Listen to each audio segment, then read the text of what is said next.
Tyler B is someone I've spotted a couple times in the comment section of Matt Powell's videos. He's actually one of the few people that actually has content on his channel, leaves the comment section open, and engages with them. Yeesh. And I guess people find him like I do, cause damn, look at these views for a channel with 3 videos and 33 subs. Like, god damn, look at all these thirsty atheists jumping out the bushes ready to shove their debate boners into this poor guy. I feel like Tyler is a good example of some of the common problems with the atheist community. One of them is just like the incessant drive to debunk people. Hey, I'm atheist.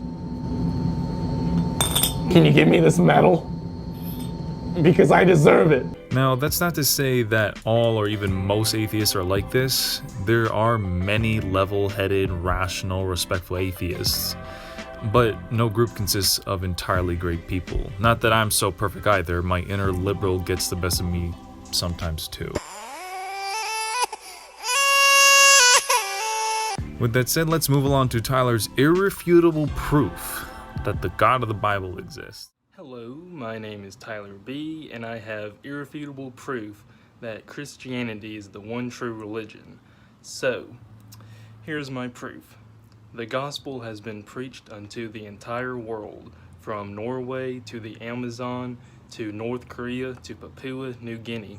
The books of the Bible have been translated into over 3,000 languages in writing, and orally preached in almost every single language in the world. That is far more than any other book in human history.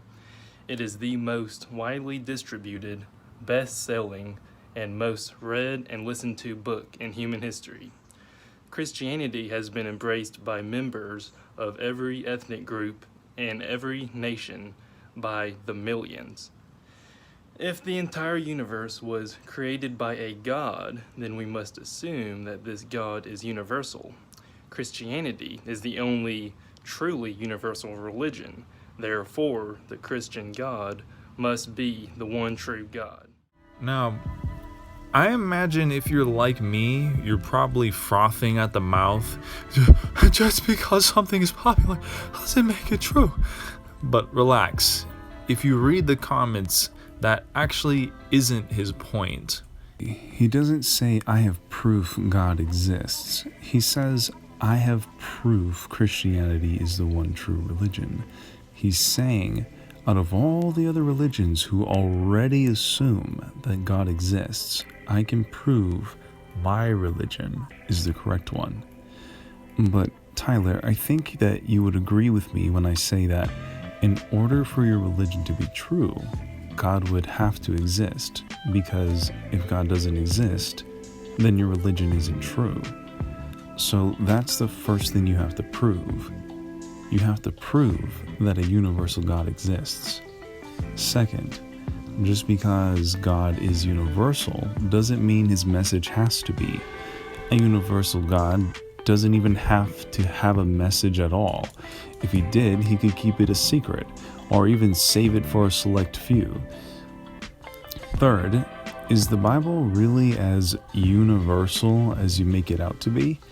You're using universal in a very flimsy way that isn't really fitting of a universal God. When you say that the gospel has been preached unto the entire world, you don't really mean every single person around the world. You mean like it's been preached in a lot of places around the world. Let me ask you a question. If I shared the Quran with just one person from every nation around the world, would you consider that preaching the Quran to the entire world? No, that's kind of ridiculous. You're sharing the Bible with people, not land masses. Most of the translations of the Bible have been done by Jehovah's Witnesses, which is a relatively new religion, and there's still more languages left. What if all the hundreds of millions of people that could never get this book in the past or even today, are they not part of the world, let alone the universe? It reminds me of an old Dark Matter 2525 video. Here, take a look at this.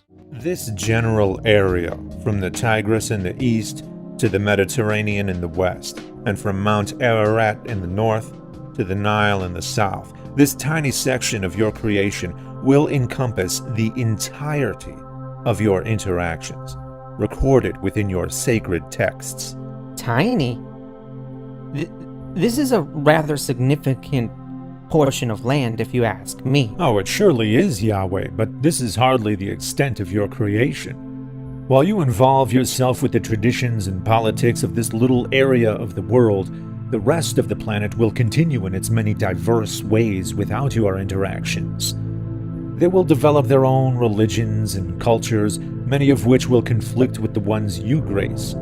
From the many tribes of Africa to the Celts of Europe and to the rest of Asia, Buddhists and Hindus of China and India, vast land masses populated by billions of people. You will not interact with them. What of Indonesia and Australia? Across vast oceans, the tribes of North America will be ignorant of your earthly interventions, as will the Aztecs and Mayans of Central America and the Incas of South America, entire continents of your creation inhabited by countless generations who will know nothing of your dire message.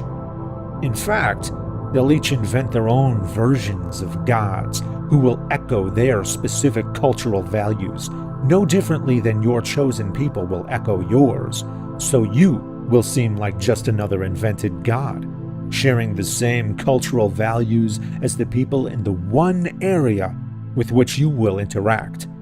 That is a significant coincidence, Yahweh. So, no, I don't think we should make excuses for being as capable as God. If God intended the Bible to be universal, it would be absolutely universal, but it isn't. Instead, suspiciously, it's limited by the capabilities of the people who preach it.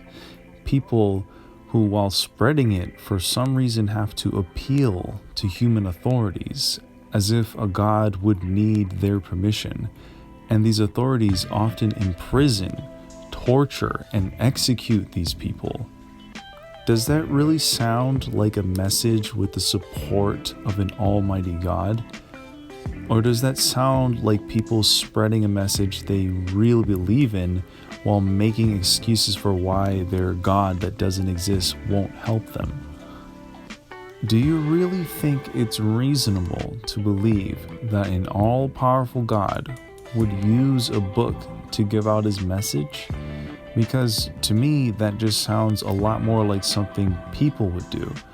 Why would he use something that confuses people into having multiple interpretations, something that can be misrepresented to manipulate, control, and fool people? All these centuries of confusion when he could literally just snap this information into our minds.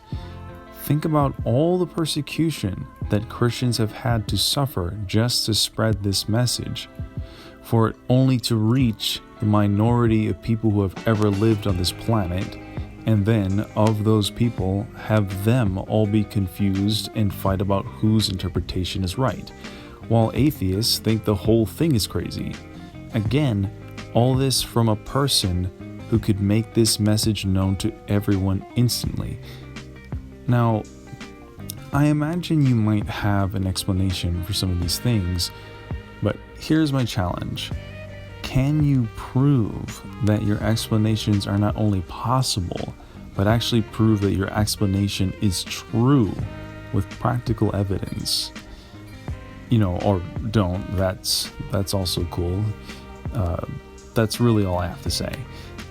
Just remember, if you think I'm going to hell, remember to be a good Christian by subscribing.